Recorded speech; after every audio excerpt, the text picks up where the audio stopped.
As one of the supernatural sisters on the TV show Charmed, our next guest stars with someone who is very near and dear to my heart.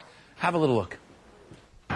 He was not hitting on me. He was too. He was practically drooling on you. Okay, first, I'm married. Secondly, he's a salesman in a woman's shoe store. What are the chances he's not gay? Who cares? Just enjoy. That's our new mantra, right? Still, maybe Paige is right. I don't think this new look is me. I think you look hot. Easy, sis. Don't creep me out. Hey, we're not sisters anymore, remember? We're cousins. Still creepy. Oh, yeah. Wow. Please welcome Holly Marie Combs.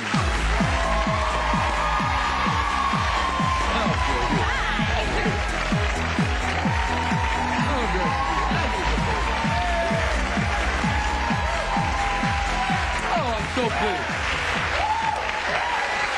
Welcome to the show. I'm so pleased to meet you. I really am. Thank you. I've been, you work with Alyssa. I do. And she, and so I watch the show. You know, I try to watch this. I love this. The different image in the glass. I know. Well, we died last season, so we kind of had to figure our way out of that. We didn't know if the show was coming back this season, so we kind of had a pseudo season finale, show finale. So we kind of had to dig ourselves out of that. What year are we going into? 8. 8 years. How many did you do? 8 years. Yes. Who's the Boss was 8 years. Was it? Yes. Oh, I might beat you. Yes. Well, I think you should. Well, by the way, I have to say, just for Alyssa, of course, to have 2 shows that go 8 years is an incredible thing. And she's kind of in need of a vacation, I think. Is she? How is she? How is she? She's doing great. She's actually in Houston at the Astrodome handing out debit cards to people who are in need. She's a terrific kid. Yeah. You know, she's a She works for UNICEF. She works for UNICEF. I mean, she's a very committed young lady. Yeah, it's very important to her to do that kind of stuff with her life. It's important to her happiness. Well, let's talk about you a little bit now. I got a little bit of kale running around in my throat, I think, from the last thing. You guys were busy in here. Yeah. You all right up there? Everybody okay? A little smoky. So, you have a son. I do. Yeah. Now, you know, I just became a grandfather. I know. Congratulations. Thank you very much. It's the theme of our whole lives. I know. Baby. Baby. How old is your son? 16 months. 16 months, Yeah. yes. And you have a picture. I do. I have a recent picture. He's kind of obsessed with drumsticks lately, so I'm a little nervous. Yeah, because you're going to get drums come with them sometimes. Yeah. There we are. Oh, yeah, look at that. Oh, my goodness. Oh, my goodness. His name is Finley, right? Yes. Is he talking yet? He's starting to, which is kind of dangerous in my house because we quickly have to reform our language because he's very much a mimic. So I was trying to like open a child's toy and they pack these things like they're going to Mars or something. So a half an hour later I'm like, argh! And I uttered something that shouldn't be said in front of him and he said it like that. Yeah. And then, of course, I followed that with another bad word that he said like that. And I was like, oh. They do get you like that. They do. Oh, my. He is gorgeous, though. My goodness. A little boy. Yeah. They just love it. Look at that. I'm very excited. Oh, that's great, Hal. That's great. Thank you. So now, let's see. Your big break was Picket Fences. Am I right? And the reason I remember you from that is because I was a fan of Kelly's right away, of David Kelly's. How did you get that part?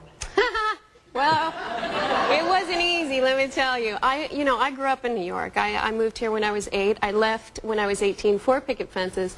But, David came to New York looking for actresses, and, I had just got off the subway. I was rushing from appointment to appointment, and I was kind of frazzled, and he was kind of in a bad mood because his dog of, like, a trillion years had died, so we didn't start out on a great note.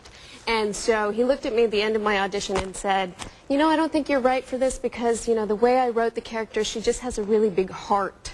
And I looked at him, I said, what are you doing in New York City?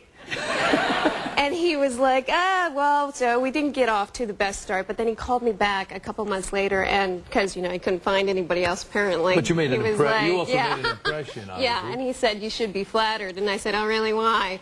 And he said, because I made the part more like you. And I don't know how exactly he did that with my character. I mean, she became a little more mouthy and a little more sarcastic, so I guess that was what it was. But he is my favorite all time. He's terrific. Yeah. He really is. He had a big night last night too, as well, on the Emmys. You're here though for a special cause. Yes.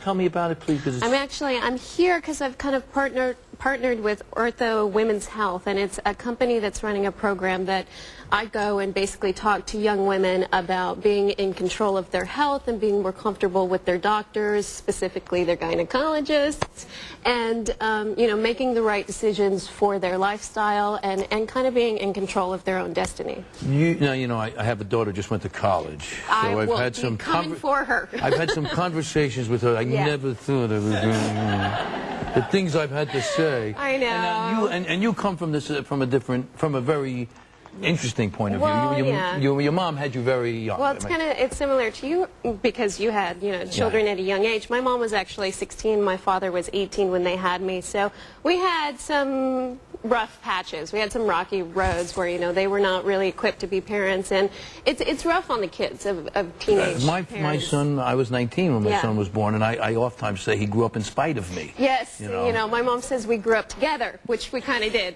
And speaking of that, here's a picture of them And together. as you see, she's awfully cute isn't that and blonde, something? and she... That's something. But it is, don't you think, though, it does make for an interesting relationship, because It you do does. have a sort of... It does, absolutely. But it's kind of why this program's so important to me, because, you know, I don't want anybody to look at that glossy picture of my life and think of it as an endorsement for a teenage pregnancy, because it's really not. We had some tough times, and it's worked out, and I've had a little bit of a charmed life so far, and you know, I sent her to college, and it's a very reverse relationship. I know, you're actually putting your mom through college now, Yeah. right? Yes. Well, she actually finally graduated. Oh, good so, for her. Congratulations, Mom. Yeah. You know, I mean this. You know, I don't know if you know this, folks.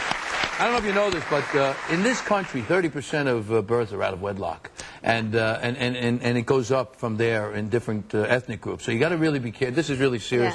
Yeah. I had a conversation with my daughter. I said, "Please, I got in trouble in college. Please don't." That's great, because a lot of, you know, Yeah. daddies wouldn't go there. Yeah, You know, so you that's have to. great. I think you need to talk about it. Yeah. So, listen, Holly, it's so great to meet you. Thank so you. great for you to come here. I wish you all the luck with what is it, Ortho. Women's Health, and there's a website that's orthowomenshealth.com. And it'll be on our website, of Yeah. course, and it's up there on the screen. Hey, listen, Charmed, which is a terrific Oh, it's show. on Sunday night, we didn't, by that's right, the we didn't way. get a chance to talk about it. Charmed, a great show. It airs Sunday nights. It starts its 8th year, ladies and gentlemen. It's on 8 p.m. on the WB. Marie, thank you so much. We'll be right back.